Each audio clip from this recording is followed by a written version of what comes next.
सबको आवाज आ रही मेरी?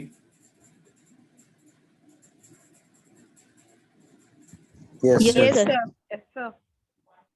हम लोग सूक्ष्म सूत्र एक पढ़ रहे थे और थोड़ा सा पार्ट रह गया था, उसको आगे कंटिन्यू करेंगे, फिर उसके बाद नेक्स्ट चैप्टर पे आएंगे हम लोग।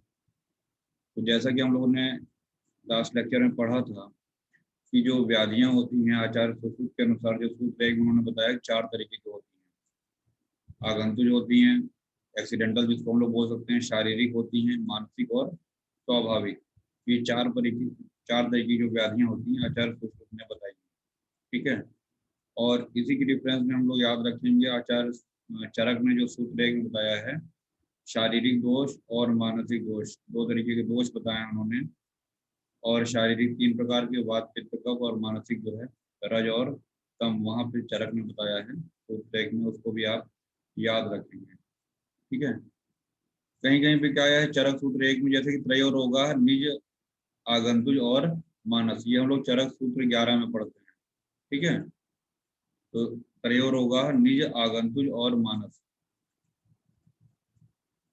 ये भी याद रखिएगा। निज जो होता है उसको हम शारीरिक कह सकते हैं, जो निज दोष होते हैं, जो निज रोग होते हैं, उसको हम लोग शारीरिक समझ सकते हैं। ठीक है, तो याद रखिएगा इस चीज को। आगंतुज क्या है, जैसे सुश्रुत ने बताया है, एक्सीडेंटल हमने बताया है कि अग्नि के प्रहार से, पत्थर के प्रहार से, कुछ इस तरीके से अगर जो चोट लग जाती है, ये आगंतुज में आ जाता है। मानसिक, मानसिक की परिभाषा जो है चरक ने बहुत बढ़िया बताई है, ये वाला जो डिफरेंस, ये देखिए जितना हमने डार्क किया है, मानस पुनरिष्ट क्या लाल भाचनिष्ठ योग जायते, ये लिखा हुआ है ना, ये आपको याद रखना पड़ेगा, मानसिक के लिए चरक ने बताया है। फिर इसके बाद कहते हैं रोगा चत्वारो भवन्ति, कौन कौन से हैं, आगंतुज, वात श्लेष्म निमित्ता, विकारा पुनर्अपरिसंख्येय, फिर कहते हैं विकार जो होते हैं अपरिसंख्येय, उनकी संख्या निश्चित नहीं है, ये भी याद रखिएगा, चरक सूत्र 20 का है। आचार्य चरक ने यह भी बताया है कि जो व्याधियां होती हैं, जो विकार होते हैं, वो अपरिसंख्येय होते हैं, उनकी संख्या निश्चित कर पाना मुश्किल है। और यहाँ पे एक जो है शारंगधर का एक मत दिया हुआ है, मैं आपको हर एक लाइन बता दे रहा हूँ, जो इम्पोर्टेंट होगा वहां पर मैं फोकस करूंगा, लेकिन यहाँ पे बताने का मतलब सिर्फ इतना है कि आपको पता होना चाहिए। 4 प्रकार के शारंगधर ने भी बताए हैं, स्वाभाविक, आगंतुज, कायिकांतरा, ठीक है ना, और कर्म दोषा, ये इस प्रकार के शारंगधर के मत से 4 प्रकार के रोग बताए गए हैं। फिलहाल ये हम लोग लास्ट लेक्चर में पढ़ चुके थे, खाली रिवाइज किया है। जैसा कि बताया, आगंतुक क्या होता है, एक्सीडेंटल हो जाता है, चोट लग जाना, चाहे वो किसी डंडे के प्रहार से हो जाए, पत्थर के प्रहार से हो जाए। शारीरिक क्या होते हैं, जो वात पित्त कफ होता है वो दूषित हो जाए तो उसकी प्रकार जो होता है ना कि वात पित्त कफ या तो हीन हो जाए, या मिथ्या या अतियोग हो जाए, उसका अतिमात्रा में अन्नपान, जो निदान कहते हैं ना, निदान के सेवन से जो दोष होते हैं वो प्रकोपित हो जाए या तो कम हो जाए, यानी साम्यावस्था से हट जाए। साम्यावस्था से हटना ही क्या है, रोग की कंडीशन है। तो मिथ्या, हीन और अतिमात्रा में प्रयुक्त अन्नपान, या इसको हम निदान कह सकते हैं। कुपित हुए या विषम हुए, ये विषम शब्द बहुत इंपॉर्टेंट है, सिर्फ कुपित ही नहीं, विषम, यानी कि जो दोष होते हैं अपनी साम्यावस्था से हट गए, वो विषम हो गए, तो इनकी वजह से जो रोग उत्पन्न होते हैं उसको क्या कह दिया, शारीरिक दोष। और तीसरा है वहां पे देखिए मानस, कारण कितने हैं, 11, हमने आपको लास्ट लेक्चर में बताया था। और स्वाभाविक रोग क्या होते हैं, क्षुध पिपासा, भूख प्यास, इन तरीकों से जो जराजन्य जो मृत्यु होती है वो भी क्या है, स्वाभाविक में आती है। मानसिक के कारण 11 याद रखिएगा, और स्वाभाविक में भूख प्यास है, जराजन्य है, निद्रा भी आती है, याद रखिएगा इसको, ठीक है ना, ये सब स्वाभाविक में आ गया आपका।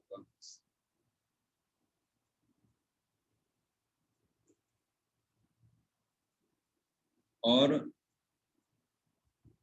सुश्रुत में ही आएगा ये लाइन, सर्वेशांच व्याधिनाम वात पित्त श्लेष्माण एवं मूलम, सभी व्याधियों का मूल कारण क्या है, वात पित्त और कफ ही सभी व्याधियों का मूल कारण है। इसको भी अंडरलाइन कर लीजिएगा अपनी बुक में। यहाँ तक कोई दिक्कत किसी को? अभी भी मैंने कोई भी टेक्निकल बात नहीं बताई, सिर्फ आपको व्याधियों के जो वर्गीकरण बताए गए हैं, भेद बताए गए हैं, वो बताया है। और ये सुश्रुत के जो 4 बताए गए हैं, आगंतुज, शारीरिक, मानसिक और स्वाभाविक, ये आपको पता होना चाहिए। मानसिक में क्रोध, भय, शोक, हर्ष, विषाद, ईर्ष्या, अभिप्रिया, मनोदैन्य, मार्च, काम, लोभ, ये सब जो है आपको, इच्छा, द्वेष, ये सब आपको पता होना चाहिए। 11 रोग का 2 अधिष्ठान होता है, शरीर और मन। इसीलिए हमने बताया सूत्र 15 में जो हम लोग स्वस्थ की परिभाषा पढ़ेंगे, वहां पे 2 लाइनों में हम लोग स्वस्थ की परिभाषा पढ़ते हैं। पहला शारीरिक दोष को बताता है, समदोषा समाग्निशय सम धातु मलक क्रिया, और जो दूसरी लाइन है वो मानसिक स्वास्थ्य को इंडिकेट करता है, प्रसन्न आत्म इंद्रिय मन स्वस्थ इति विधीयते। तो वही है यहाँ पे सूत्र 1 में 34वें श्लोक में कहते हैं, ये जो ऊपर 4 प्रकार के रोग बताए गए हैं, ठीक है, चाहे वो आगंतुक हो, चाहे स्वाभाविक हो, चाहे मानसिक हो, जो भी व्याधियां हैं उनका अधिष्ठान 2 होता है, या तो शरीर होगा या तो मन होगा, ये आपको याद रखना पड़ेगा। ठीक है, फिर इसके बाद श्लोक नंबर 35 देखिएगा। तेषां संशोधन संशमन आहार आचार सम्यक प्रयुक्ता निग्रह हेतवः। मोस्ट इंपॉर्टेंट पूछा जाएगा कि आचार्य सूत्र के अनुसार रोगों के निग्रह के कितने हेतु बताए गए हैं, कितने प्रकार से रोगों का निराकरण हो सकता है। तो ये 4 बताए हैं सूत्र 1 में। तो सम्यक प्रयुक्त संशोधन हम लोग जानते हैं, पंचकर्म को जिसको हम लोग बोलते हैं। दूसरा है संशमन चिकित्सा। तीसरा है आहार और विहार। अब आप सोच लीजिए आयुर्वेद में आहार और विहार का कितना इंपॉर्टेंट, ठीक है ना। आचार्य सूत्र स्वयं कहते हैं कि हम आहार विहार को नियमित रख के स्वस्थ रह सकते हैं, ठीक है ना, व्याधियों से बच सकते हैं। तो ये भी श्लोक बहुत इंपॉर्टेंट माना जाता है 35। संशोधन संशमन आहार आचारा सम्यक प्रयुक्ता निग्रह हेतु। क्लियर?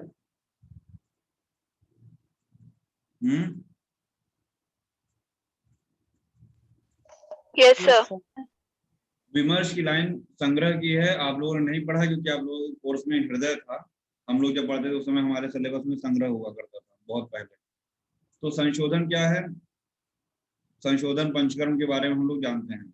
कोई बताएगा परिभाषा, पंचकर्म की क्या परिभाषा, या संशोधन चिकित्सा क्या है? दोषाः कदाचित कोप्यन्ते जिता लंघन पाचने, ऐसा करके हम लोग काय चिकित्सा में भी पढ़ते हैं, पंचकर्म में। Yes sir. Yes sir. की लाइन है कि संशमन चिकित्सा में व्याधियां दोबारा होने की संभावना रहती है अगर वो पुनः निदान का सेवन करता है तो। परंतु अगर एक बार पंचकर्म चिकित्सा संशोधन चिकित्सा की जाती है तो व्याधियों की पुनरुत्पत्ति की संभावना, दोबारा उत्पन्न होने की संभावना नहीं रहती। ये है संशोधन चिकित्सा, ठीक है ना। तो ये 5 प्रकार की होती है, निरूह, वमन, काय, शिरो, अस्त्र, विस्तृति, है ना, ये संग्रह में आया है।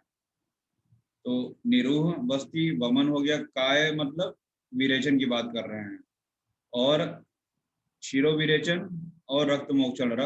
अस्त्र मतलब रक्त को बोलते हैं। यहाँ पे अगर संधि विच्छेद करेंगे, अगर सिर्फ इतने को बात करें हम लोग, ये लाइन में डार्क कर रहा हूँ, ये निरूह, वमन, काय, शिरो, रेको। यहाँ पे अगर इसको हम अलग अलग करेंगे, निरूह हो गया, वमन हो गया, काय मतलब जो शरीर का विरेचन करते हैं, शिरो मतलब जो शिरो विरेचन करते हैं, अस्त्र मतलब रक्त का जो विरेचन, मतलब विश्रुति, रक्त विश्रुति क्या करेंगे, रक्त मोक्षण करते हैं। ये 5 प्रकार के पंचकर्म संग्रह में बताए गए हैं। संशमन चिकित्सा क्या होती है? न शोष्यत यद दोषान समान उदीर्यत्यपि समीकरोति विषमान। जो विषम हुए दोष हैं उनको औषधियों के प्रयोग के द्वारा जो साम्य अवस्था में लाया जाता है उसको संशमन चिकित्सा कहते हैं, ठीक है। फिर आहार के बारे में क्या है? 6 प्रकार के रस होते हैं। हम लोग अग्रह में क्या पढ़ते आए हैं? आग्रह में हम लोग रस के बारे में बहुत कुछ पढ़ के आए हैं। हमने वहाँ पढ़ा कि सभी रसों का सेवन करना कर होता है या रोग से मुक्त रखता है, ऐसा वहाँ पे हम लोग पढ़ चुके हैं, ठीक है। और 4 प्रकार के आहार, भक्ष्य, भोज्य, पेय और चव्य, लेह, षड्विध, ये हम लोग पढ़ चुके हैं। ये वाली लाइन बहुत इंपॉर्टेंट है, दिस वन। भक्ष्य, भोज्य, पेय, चव्य, चोष्य, लेह, है ना, षड्विध, शीत, उष्ण, वीर्य भेदन। फिर हम जानते हैं शीत और उष्ण भेद से भी आहार के भेद कहे गए हैं। और आपने चरक सूत्र में पढ़ा होगा, अगर पढ़ा है तो, उष्ण आहार से क्या लाभ होते हैं, ऐसा कुछ वहां पे पढ़ाया गया है। आहार को कैसे ग्रहण करना चाहिए, उष्ण आहार से क्या क्या लाभ होते हैं, हम लोग वहां पे पढ़ते हैं। और ये लाइन सबसे इंपॉर्टेंट है। पंचभूतात्मके देहे आहारा पंच भौतिक, कहाँ पढ़ा है कोई बताएगा?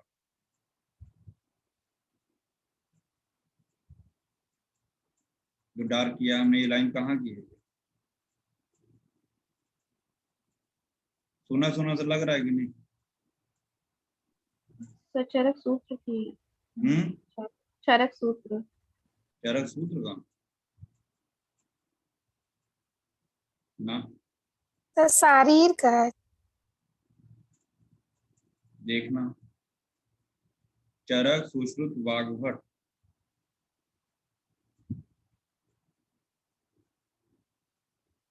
होमवर्क है, इसको देख के बताइए हमको। पंचभूतात्मके देहे आहार पंचभौतिक सर्वद्रव्यम पंचभौतिकम अस्मिन् अर्थे, ये सब आपको बताया हुआ है। पहले जब चरक पढ़ा रहे थे सारी चीजें हम बता चुके हैं। पिछला भूल जाएंगे तो काम नहीं चलेगा, ठीक है।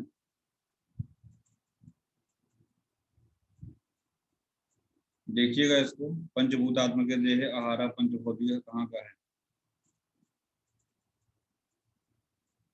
अब यहाँ पे आहार का महत्व बताया जा रहा है नेक्स्ट श्लोक में। आहार का महत्व ये पीजी पॉइंट ऑफ व्यू से इंपॉर्टेंट है, रेफरेंस याद रखिएगा। जितने भी अभी जो निग्रह 4 प्रकार के हैं, संशोधन, संशमन, आहार और विहार या आचार, वो इम्पोर्टेंट था। फिर ये जो बताने जा रहे हैं ये इम्पोर्टेंट है। प्राणिनाम पुनर्मूलम आहारो, प्राणियों का मूल मतलब क्या कर सकते हैं? जीवन की रक्षा जिससे हो रही है। क्या है? प्राणियों के जीवन की रक्षा का मूल क्या है? आहार ही है। क्या करता है ये? बल, वर्ण और ओज की रक्षा करता है। हमारे शरीर में बल, वर्ण और ओज की रक्षा कौन करता है? आहार करता है। यह आहार क्या होता है? षड रसात्मक होता है। हम लोगों ने पढ़ा हुआ है कि आहार कैसा होता है? मधुर, आम्ल, लवण, कटु, तिक्त, कषाय, ये षड रस होते हैं आहार में। फिर यहीं पे हम कोट करेंगे चरक का अग्रय वाला प्रकरण, ठीक है, जिसमें षड रसों को प्रधान बताया है आहार। फिर इसके बाद रसाह पुनर्द्रव्याश्रया, द्रव्य गुण याद करिए, कभी आपने द्रव्य गुण भी पढ़ा है। रस गुण वीर विपाक शक्तिरेव च पदार्थाः पंच तिष्ठन्ति स्व स्व कुर्वन्ति कर्म च, ऐसा कभी पढ़ा है? Yes, sir. तो रसाः पुनः द्रव्य आश्रया, हम लोग पढ़ते हैं कि जो रस होता है, गुण होता है, वीर होता है, विपाक होता है, ये सब किसके आश्रित होते हैं? द्रव्याश्रित है। तो इसीलिए द्रव्य जो होता है उसको प्रधान कहा गया है। तो वही यहाँ पे सुश्रुत भी कह रहे हैं, रसा पुनः द्रव्य आश्रया। बेटा लिख लिया करो, जो हम बड़बड़ बड़बड़ करते हैं ना, उसको नोट कर लिया करो, जिससे ये सब श्लोक भी आपको दिमाग में कंठस्थ रहे। समझ में आ रहा है? ये सब आपको पता है, लेकिन क्या है, रिकॉल नहीं कर पाते हैं। आगे बढ़ा जाए। द्रव्य रस Yes, sir. विपाक शक्ति एवं च पदार्थ पंच पंच तिष्ठन्ति स्वं स्वं कुर्वन्ति कर्म च। ठीक है, फिर आगे बढ़ते हैं। द्रव्य हम लोग जानते हैं, चरक सूत्र एक याद करिएगा, वहां पे हम लोग स्थावर और जांगम द्रव्य की बात करते हैं। याद आ रहा है कुछ? Yes, sir. Yes sir. और कारण द्रव्य, कार्य द्रव्य वहां हम लोग पढ़ते हैं, खादिन्य आत्मा मन कालो दिशा द्रव्य संग्रह, ये भी पढ़ते हैं वहां पे। Yes, sir. Yes sir. वहां भी सूत्र एक में पढ़ा है, यहाँ भी सूत्र एक में हम लोग पढ़ने जा रहे हैं। यहाँ पे याद रखिएगा, जो द्रव्य होते हैं, पहले तो उन्होंने बोल दिया कि जो रस होता है वो द्रव्य के आश्रित होता है। फिर क्या कह रहे हैं? द्रव्य पुनः 2 प्रकार के होते हैं, स्थावर और जांगम। रस द्रव्यों के आश्रित होते हैं, औषधियों को ही इन्होंने द्रव्य कह दिया है। चतुष्पाद याद करिए, विषक द्रव्य उपस्थाता रोगी पाद चतुष्टयम, याद आ रहा है? तो द्रव्य क्या है? Yes, sir. औषधि Yes, sir. होती है। और ये औषधि कितने प्रकार की है? 2 प्रकार की होती है, स्थावर होगी और सर 2 हम्म जांगम। विमर्श में आते हैं, यहाँ तक कोई दिक्कत नहीं होनी चाहिए। विमर्श में आते हैं, सबको दिख रहा है कि नहीं स्क्रीन पे? Yes, sir. दिख रहा है। आहार प्राणिनाम प्राणा वर्ण प्रसाद सौस्वर्यम जीवितम प्रतिमा सुखम तुष्टि पुष्टिर्बलम मेधा सर्वमन्य प्रतिष्ठिताम। चरक सूत्र 27 का है, बहुत इंपॉर्टेंट चैप्टर है आहार वाला। चरक सूत्र 27 याद आ रहा है? Yes, sir. चैप्टर अनपान विध अध्याय। तो वहीं पे देखिए, ये एक लाइन आया है, एक रस आहार कर्षणीयनम। अगर हम अपने भोजन में सिर्फ हमको मीठा ही पसंद है तो मीठा ही खाए चले जा रहे हैं तो वो हानिकारक है। सिर्फ खट्टा ही चीज पसंद है, खाली खट्टा ही खट्टा खाए पड़े हैं तो वो भी नुकसानदायक है। सिर्फ नमक ही नमक खाए पड़े हैं तो वो भी नुकसान, मतलब सिर्फ एक रस का जो भोजन करता है, एक रस पे आश्रित रहता है, कर्षणीय नाम, एक रस आहार कर्षणीय नाम। और कोई बताएगा? अग्रह में हम लोग क्या पढ़ते हैं कर्षणीय नाम? विद्या। अध्ययन अध्ययन अध्ययन। और बताओ, किसी द्रव्य की बात करो, अद्रव्य की बात नहीं। प्रमितासनम। अच्छा बेटा, और गवे दुकान में क्या है? गवेदुकानी नाम नाम। गवे दुकान में सुनना चाह रहे हैं तो विद्या और पता नहीं क्या क्या दुनिया में, विद्या तो ब्रिंघणीय नाम, अध्ययन है। और कर्षणीय नाम अध्ययन है सर। सर्व रस अभ्यास जो है वो बल कराणाम। तो याद रखिएगा ये रेफरेंस है, ठीक है। लास्ट लाइन में आया है चर के द्रव्य लक्षणम। क्या आया है चरक में द्रव्य का लक्षण? यत् आस्था कर्म गुणा कारणम समवायी यत् तद द्रव्यम। जैसा कि अभी हमने बताया भी, शायद वो भाव प्रकाश का श्लोक है, द्रव्य रस गुण विरिक्त कुछ का ही है। तो वैसे यहाँ पे आया है यत्र आस्था, जिसके आश्रित कर्म गुण है ना, ये सब रहते हैं, वो सब क्या है? द्रव्य ही है भाई। द्रव्य के ही आश्रित तो होगा, गुण भी होगा, कर्म भी होगा। याद रखिएगा यत्र आस्था कर्म गुणा कारणम समवायी यत् तद द्रव्यम।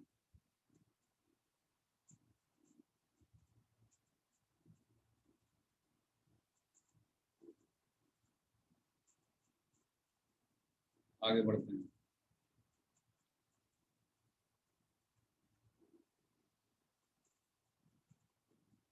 ये सब भी हम लोग जानते हैं, खादिन्य आत्मा मन कालो दिशा द्रव्य संग्रह, फिर चेन्द्रियम चेतनम, चेतन और अचेतन द्रव्य भी हम लोग पढ़ चुके हैं। ये बहुत इंपॉर्टेंट है। किंचित दोष प्रशमनम किंचित धातु प्रदूषणम स्वस्थ वृत्तो मतम किंचित त्रिविधम द्रव्यम उच्यते। याद आ रहा है कुछ ऐसा? यस सर, पढ़ा है। ये बहुत इंपॉर्टेंट लाइन है। जब पूछा जाता है कि कर्म भेद से अगर द्रव्य का वर्गीकरण किया जाए तो यही परिभाषा बताते हैं। कर्म भेद से 3 प्रकार के द्रव्य होते हैं। किंचित दोष प्रशमनम, कुछ ऐसे होते हैं जो दोष को प्रशमन करते हैं। किंचित धातु प्रदूषणम, कुछ ऐसे होते हैं जो धातुओं को प्रदूषित करते हैं। स्वस्थ वृत्त मतम, कुछ ऐसे होते हैं कि साम्यावस्था में बनाए रखते हैं, स्वस्थ बनाए रखते हैं, है ना। आयुर्वेद का प्रयोजन क्या है? स्वस्थ से स्वास्थ्य रक्षणम। तो वहीं ये लाइन जो तीसरा है, वहीं से स्वस्थ वृत्तो मतम, कुछ ऐसे होते हैं जो स्वस्थ व्यक्ति को स्वस्थ बनाए रखते हैं। तो ये तीसरी लाइन जो है स्वस्थ वृत्तो मतम उसी लिए है जो आयुर्वेद का पहला प्रयोजन। तो किंचित दोष प्रशमनम किंचित धातु प्रदूषणम स्वस्थ वृत्तो मतम किंचित त्रिविधम द्रव्यम उच्यते। क्लियर हुआ? Yes sir. ऊपर हमने लिखा है अष्टांग हृदय में कर्म भेद से द्रव्य कितने प्रकार के हैं? शमन, कोपन और स्वस्थ हितकर। स्वस्थ हितकर तो चलिए चरक में भी बताया गया, ठीक है ना। चरक ने किंचित दोष प्रशमन शब्द प्रयोग किया, किंचित धातु प्रदूषण शब्द प्रयोग किया, लेकिन हृदय में क्या आया है? शमन शब्द आया है, कोपन आया है और स्वस्थ हितकर। ये 3 याद रखिएगा, ठीक है। अष्टांग हृदय में सर ये क्या करो बच्चा? बोलो। सर ये तीनों तो चरक में भी आया, चरक सूत्र 1 में। हाँ, थोड़ा सा सर वो डिफरेंस बता रहा हूँ। सर प्रकोपन। अरे तो वही तो मैं बता, नहीं बिल्कुल एग्जैक्ट नहीं आया है। चरक में ये लाइन आया है ना, किंचित दोष प्रशमनम यस सर। प्रदूषणम स्वस्थ वृत्तो मतम किंचित त्रिविधम द्रव्यम उच्यते। ये चरक का है ना। चरक यस सर। Yes sir. अगला है, हम लोग स्थावर और जांगम द्रव्य की बात करते हैं, ठीक है। कल हमने एक और पिछले लेक्चर में बताया था आपको, चतुर्विध भूत ग्राम जरायुज, अंडज, स्वेदज और औद्भिद की बात की थी। याद आ रहा है? Yes sir. वो हो गए आपके चतुर्विध भूत ग्राम। अब यहाँ पे आगे हम लोग स्थावर की बात करते हैं। जैसे स्थावर और जांगम हो गए, तो जो स्थावर द्रव्य होते हैं वो 4 प्रकार के होते हैं। हम लोग पढ़ते हैं वनस्पति, वानस्पत्य, विरुद्ध और औषध। औषध, वनस्पति, वानस्पत्य, विरुद्ध और औषध। याद रखिएगा, यहाँ पे हमने वृक्षा के ऊपर लिखा हुआ वानस्पत्य, तो याद रखिएगा चरक ने तो वानस्पत्य शब्द प्रयोग किया है, लेकिन सुश्रुत में वानस्पत्य की जगह क्या आया है? वृक्ष। वृक्षा। आया है। इससे भी इंपॉर्टेंट क्या है, सब की परिभाषा वृक्ष। क्या है? अपुष्पा फलवंतो वनस्पति, जिसमें बिना फ्लावरिंग के ही फल लगते हैं उनको क्या बोलते हैं? वनस्पति। जिसमें फ्लावर ना आए, डायरेक्ट फल लग जाएं, उनको क्या बोलते हैं? वनस्पति। वनस्पति।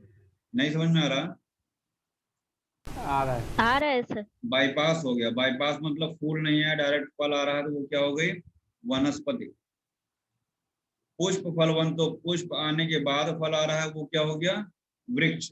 जैसे आप देख रहे हैं आम है, इस समय बौर लिया होता है, तो उसके बाद बौर लेने के बाद वो बौर क्या होता है? उसका फ्लावरिंग सीजन होता है, तो फ्लावरिंग के बाद फल लगते हैं, तो वो क्या हो गया? वृक्ष।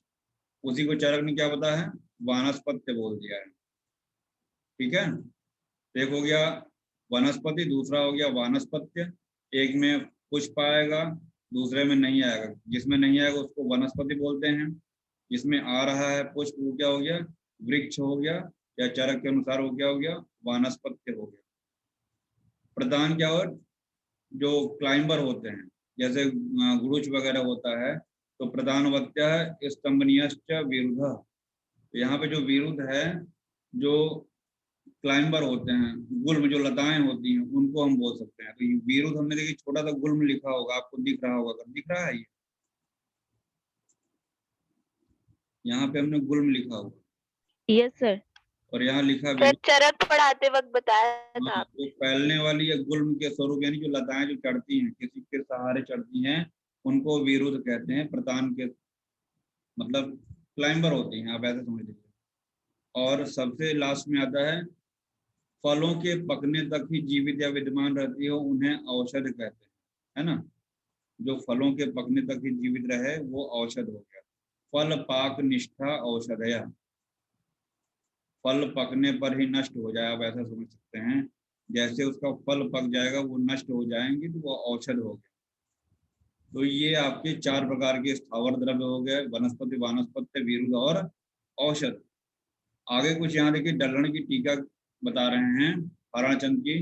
अपुष्पा अविद्यमान पुष्पा इति डल्हण येषां पुष्प अंतरेणैव फल जन्मेति हरणचंद्र। पहला क्या था? वनस्पति। वनस्पति क्या बोला मैंने? जिसमें पुष्प नहीं आते हैं। तो डल्हण क्या कह रहे हैं? अविद्यमान पुष्पा, जिसमें पुष्प क्या है? अविद्यमान यानी नहीं है।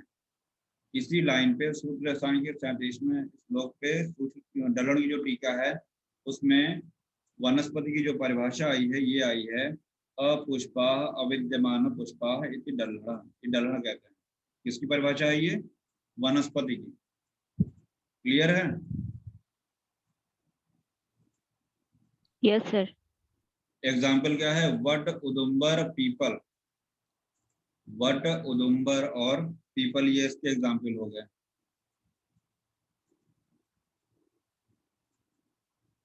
विरुद्ध जो हम लोग अभी गुल्म की बात कर रहे थे, उसमें आप कुकुरबिटेसी फैमिली कुछ एग्जाम्पल याद रखिएगा, है ना? त्रपुष हो गया, अलाबू हो गया, ये आपके विरुद्ध हो गए। गुरुचि का भी उसमें आया है, बल्ली, लताएं, ये सब आप याद रखिएगा। औषध में ज्यादातर गेहूं की बात करते हैं लोग, है ना, जो पकने पे नष्ट हो जाए। शाली यानी जो चावल है, धान, धान सर की अन्य है औषध में पूरा। हाँ। फल पाक निष्ठा औषध है, शाली, गोधूम, यव, तिल, ये सब आप याद रखिएगा।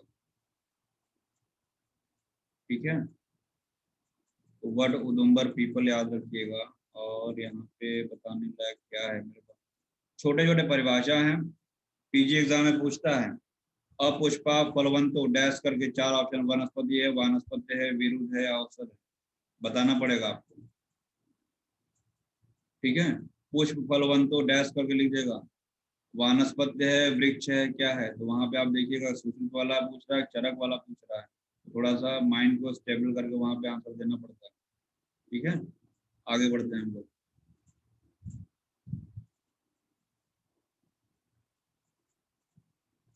चतुर्विध भूतग्राम, अभी हम लोग पीछे पढ़े थे, दोबारा रिपीट हो रहा है भाई। 38वें श्लोक में फिर आ गया जरायुज, अंडज, स्वेदज और औद्भिज। या आपके आ गए जांगम। अभी तो हम लोग स्थावर की बात कर रहे थे। जांगम भी 4 प्रकार के हो गए।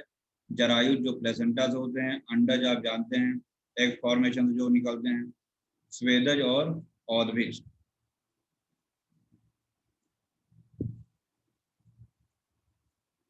चतुर्विध भूत ग्राम,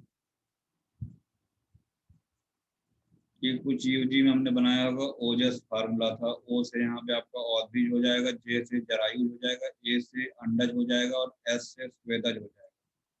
कुछ ऐसा बनाए होंगे जब हमको भी नहीं याद होता था। आपके स्तर के हम भी थे कभी, तो हमको भी नहीं याद होता था, तो याद करने के लिए मैंने बनाया था ओजस। आज इस श्लोक की याद हो गया है। फिर आगे बढ़ते हैं हम लोग।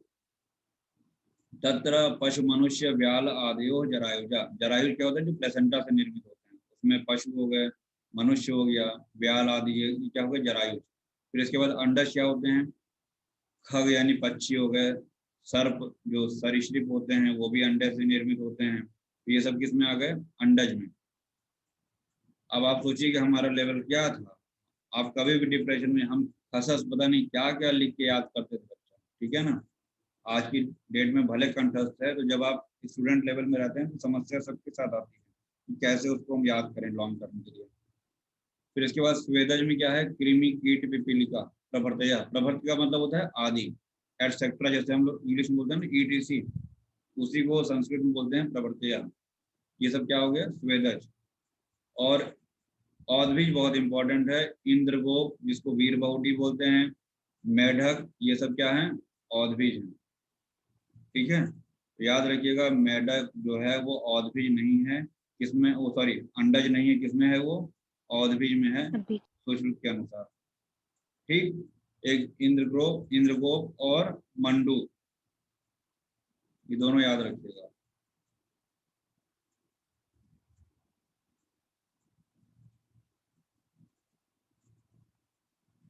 और यहाँ पे इंद्रगोप का लैटिन नाम लिखा है मॉन्टेला ऑक्सीडेंटलिस। ये इंद्रगोप वीर बहुटी को बोलते हैं, मॉन्टेला ऑक्सीडेंटलिस।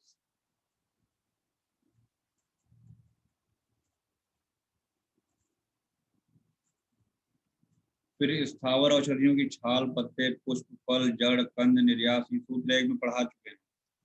सोरस ये सब कार्य में आते हैं। एवं जांगम औषधियों में से चर्म, नख, रोम और रक्त आदि का प्रयोग होता है। तो याद रखिएगा स्थावर जो द्रव्य होते हैं, ठीक है ना, उनसे 8 प्रकार से औषधियां प्राप्त की जा सकती हैं, है ना। उसमें क्या है? उनके छाल से, उनके पत्ते से, पुष्प से, फल से, मूल से, कंद से, निर्यास और स्वरस, ये सभी कार्य में आते हैं। और जांगम जो होता है उनका चर्म, नख, रोम और रक्त, ये प्रयोग में आते हैं। तो स्थावर 8 और जांगम 4।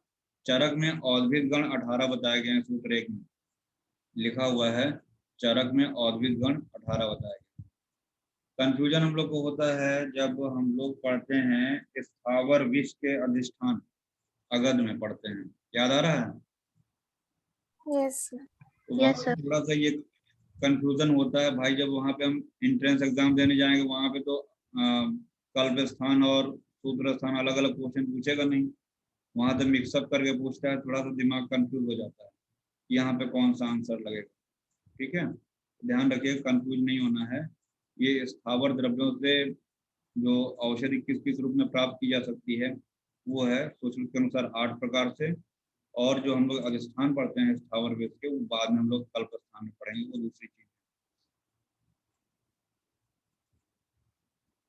पार्थिव द्रव्य स्वर्ण, रजत, मणि, मुक्ता, शिला, कपाल आदय।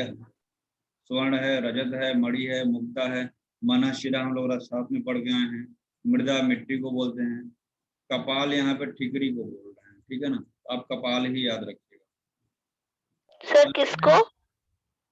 ठिकरी बोला है। अब क्या है, अब टीका देखनी पड़ेगी, डल्लन की टीका देखनी पड़ेगी, उन्होंने कपाल से क्या लिया है।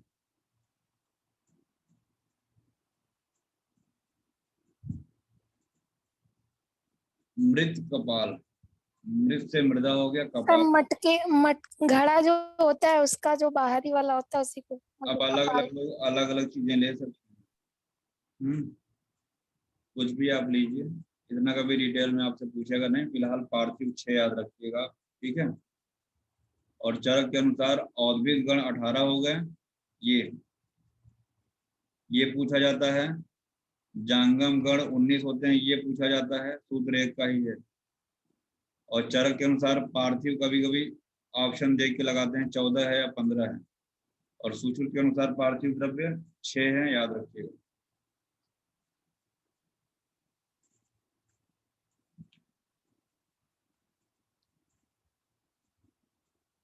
अभी हम लोगों ने बात किया वनस्पति, वानस्पत्य, विरुद्ध और औषध। फिर हमने बताया कि चरक ने वनस्पति, सॉरी ये चरक का है, और सूत्र में क्या आया है, वनस्पति, वृक्ष, विरुद्ध और औषध, ये 4 सूत्र में आया है। राज निघंटु और भाव प्रकाश में वनस्पति, वानस्पत्य, छुप, वल्ली और औषधीय आया है, यानी उन्होंने छुप ऐड कर दिया है, ठीक है। याद रखिएगा, राज निघंटु और भाव प्रकाश में जो स्थावर द्रव्य बताए हैं, 4 की जगह कितने हैं वहां पे, 5 हैं। नहीं समझ में आ रहा है?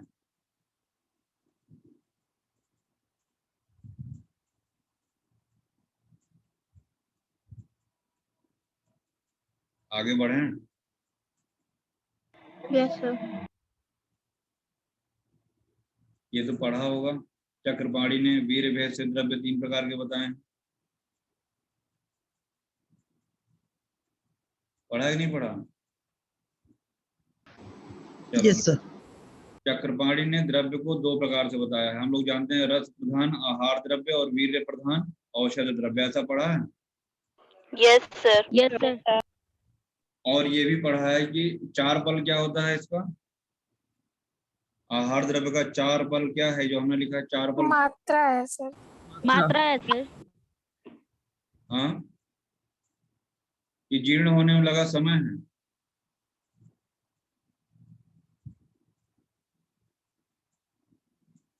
जीर्ण होने में लगा समय है कि मात्रा है?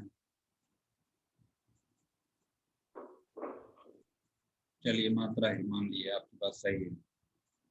रिवाइज नहीं कर रहे हो बेटा, रिवाइज बिल्कुल है ना कर। तो जो औषध द्रव्य होता है वो वीर्य प्रधान होता है चक्रपाणी के अनुसार, वो भी 3 प्रकार से होता है, मृदु, मध्यम और तीक्ष्ण वीर्य, ठीक है। तो जानते हैं कि जो तीक्ष्ण होगा उसकी मात्रा कम होगी, जो तीक्ष्ण वीर्य वाला होगा उसकी मात्रा कम होगी, तो कितना हो गया, 1 कर्ष, ठीक है। जो मध्यम वीर्य वाला है वो 2 तोला होगा, और जो मृदु या हीन वीर्य वाला है उसकी मात्रा कितनी होगी, 4 तोला। 4 तोला में 1 पल होता है। कभी पढ़ाए होंगे तो हमने आपको मात्रा याद करने के लिए बताया था, 41 तोप की सलामी, कभी पढ़ाए थे ऐसा? कुछ लोगों को पढ़ाया है। Yes sir. तो से तोला, प से पल, 41 पल होता है ना। तो याद करने के लिए हमने इसको 1 2 का 4 याद किया हुआ है, तीक्ष्ण, मध्यम और मृदु। 1 2 का 4, 1 वाला कर्ष है, याद रखिएगा, फिर तोला है दोनों। 1 2 का 4 तीक्ष्ण में, और शुंठी है, एक में आमलकी है, एक में बिल्व है, किसमें कौन सा है, अवधेश बताओ, एग्जाम्पल किसमें क्या है? तीक्ष्ण में शुंठी है सर, वो तो लिखा है, आगे बताओ। और मध्य में आमलकी है, और और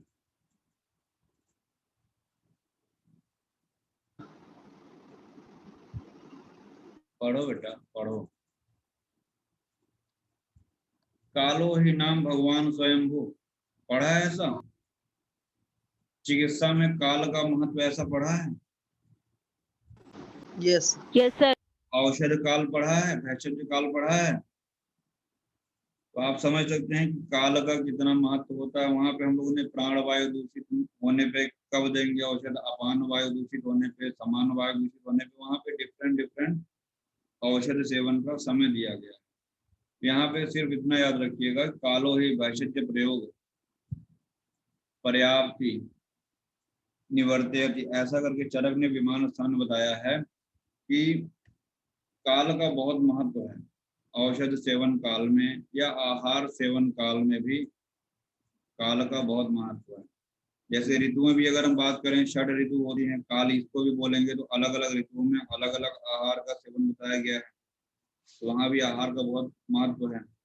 वैसे औषधियों के सेवन में भी काल का बहुत महत्व है, तो ज़्यादा इम्पोर्टेंट नहीं देंगे, हम फोकस नहीं करेंगे। फिलहाल याद रखिएगा, कालो ही भैषज प्रयोग, मतलब काल के अनुसार ही हम लोग भैषज का प्रयोग करते हैं, इसलिए चिकित्सा में काल विभाग लाभकारी है।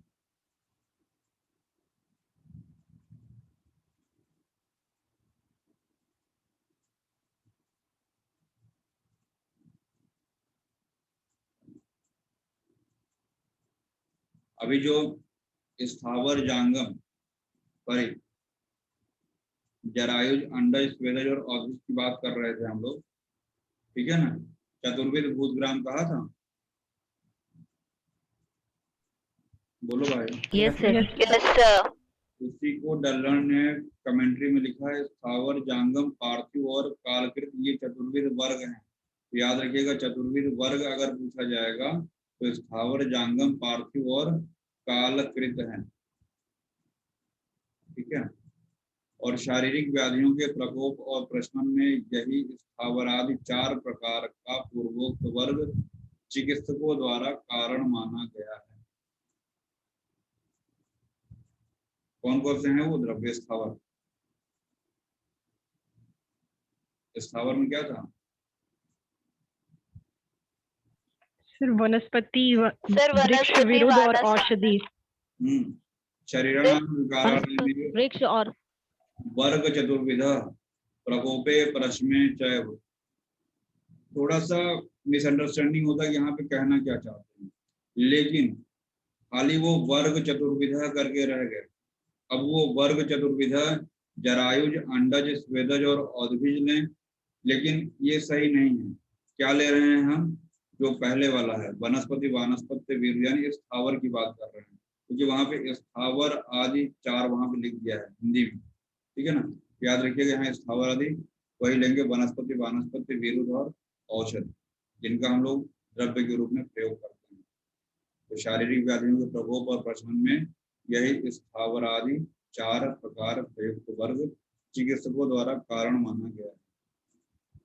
सर लेकिन सेवन तो हम जांगम चीजों का भी करते हैं, तो वो नहीं कारण होगा प्रकोप और प्रशमन में? अब यहाँ पे अगर डिटेल में हम जाएंगे ना, तो सब यहाँ पे जैसे याभी क्रिया भी जानते शरीरे धातुवा समा, अगर हम ये श्लोक पढ़ते हैं तो उसका मतलब ये लेते हैं कि इस श्लोक से पहले और बाद में चरक जो भी बातें बता रहे हैं, उन सब के द्वारा हम दोषों को साम्यावस्था में लाके व्याधि मुक्त कर रहे हैं, तो वो चिकित्सा है। वैसे हम यहाँ पे ये मान सकते हैं कि वर्गस चतुर्विधा, वो वर्ग चतुर्विध दोनों हो सकते हैं, स्थावर वाला भी हो सकता है और जांगम वाला भी हो सकता है। समझ में आ रही है बात? तो आप दोनों को मान के चलिए, स्थावर के भी 4 मान लीजिए और जांगम के भी 4 मान लीजिए। इसीलिए विमर्श में जांगम की भी बात कर रहे हैं, पार्थिव की भी बात कर रहे हैं। उतना मत दिमाग लगाओ, उतना इम्पोर्टेंट है नहीं, कभी ना पूछा जाएगा। आगे बढ़ने से पहले अभी तक जो हमने बताया, हम बता दे रहे हैं क्या क्या इंपॉर्टेंट है। ये चक्रपाणी वाला इंपॉर्टेंट है, 1 2 का 4, इसका एग्जाम्पल देख लेना। तीसरे का एग्जाम्पल क्या है, मध्यम का और मृदुहीन का एग्जाम्पल क्या है। औषध वीर प्रधान, आहार रस प्रधान होते हैं। राजनिघंटु वाला, भाव प्रकाश वाला, ये 5 पूछा जाता है। पार्थिव में कितने आते हैं, चरक के अनुसार कितने हैं, स्थावर में कितने हैं, चरक के अनुसार कितने हैं, वो पता रखिएगा आप। सबका एग्जाम्पल आपको पता होना चाहिए। और औद्भिज में इंद्रगोप और मंडूक है, ये आपको पता होना चाहिए। और ये जो मैंने अभी बताया है, अपुष्पा फलवंतो वनस्पति, पुष्प फलवंतो वृक्ष, ये छोटा छोटा श्लोक है पाठ में, ये आपको पता होना चाहिए, ठीक है। अभी तक जितना मैंने फोकस किया, बस खाली फास्ट रिवीजन यही है इसका।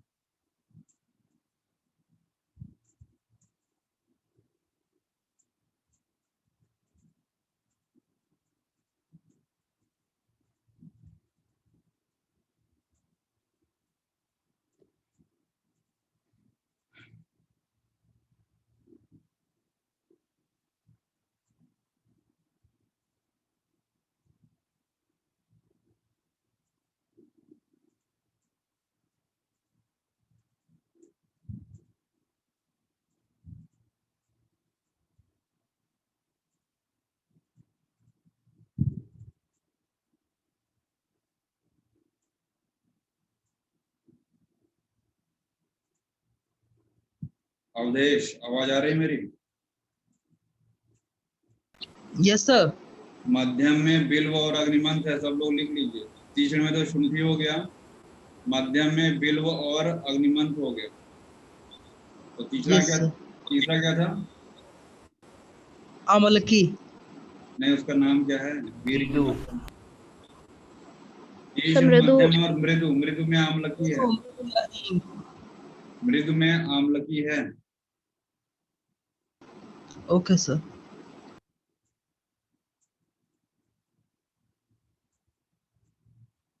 और जो तीक्ष्ण का एग्जाम्पल शुंठी दिया हुआ है, एक एम से भी है कुछ उसमें। तो तीक्ष्ण का एग्जाम्पल है शुंठी, वहां एम से भी है, इसलिए मेरा एक फॉर्मूला है MBA। एम वाला जो है मुझे याद नहीं आ रहा सर है। वो इसलिए लिखा है ना आपने कि मध्य में बिल्व और अग्निमंथ है इसलिए। नहीं, कुछ और है उसमें, मैं बताऊंगा अगली क्लास में। मध्य की वजह से नहीं है ये, ए जो है आम्लक के लिए है बच्चा। नहीं समझे हमारी बात? सर समझ गए। ये बी जो है बिल्व के लिए है, ए आम्लक के लिए है। एम से भी कुछ है, मैं बताऊंगा नेक्स्ट क्लास में। फिलहाल MBA याद रखिएगा, तीक्ष्ण, मध्यम और मृदु के लिए। लास्ट में बता रहे हैं कि 120 अध्याय हैं सुश्रुत में, ठीक है। 120 अध्याय को सूत्र, शारीर, चिकित्सा, कल्प, इन 5 स्थानों में। अब यहाँ पे देखिए उत्तर तंत्र के जो 66 चैप्टर हैं उसको नहीं जोड़ा गया है, इसीलिए बता रहा हूँ। जब आपसे एग्जाम में पूछा जाएगा सुश्रुत में कितने अध्याय हैं, तो आप 120 + 66 जोड़ के 186 बताएंगे, ठीक है। तो याद रखिएगा, सूत्र स्थान है, निदान है, शारीर है, चिकित्सा है और कल्प, और फिर लास्ट में उत्तर स्थान यानी उत्तर तंत्र भी है।